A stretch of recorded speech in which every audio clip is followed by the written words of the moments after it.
Ang masama, pag may kusa ka at palabigay, pag hindi ka maramot o hindi ka paladaing, iaasa na sa iyo lahat.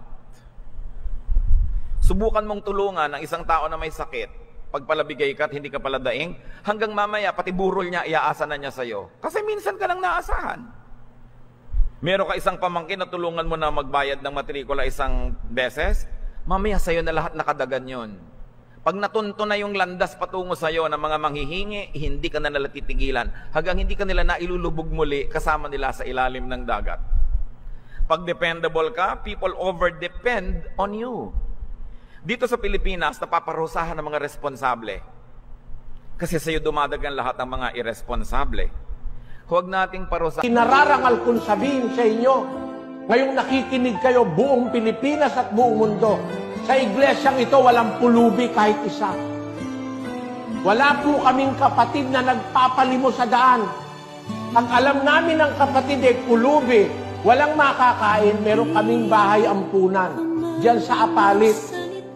Meron po tayong bahay ampunan sa Mindanao, sa Visaya, sa Quezon City, sa Laguna. Yung mga matatanda na wala, kinakwin na ng kabag-anak, pinabayaan na ng mga anak, inaalagaan po natin. Yung mga batang iniiwan sa mga CR, yung mga batang iniiwan sa ospital, kinukup po natin.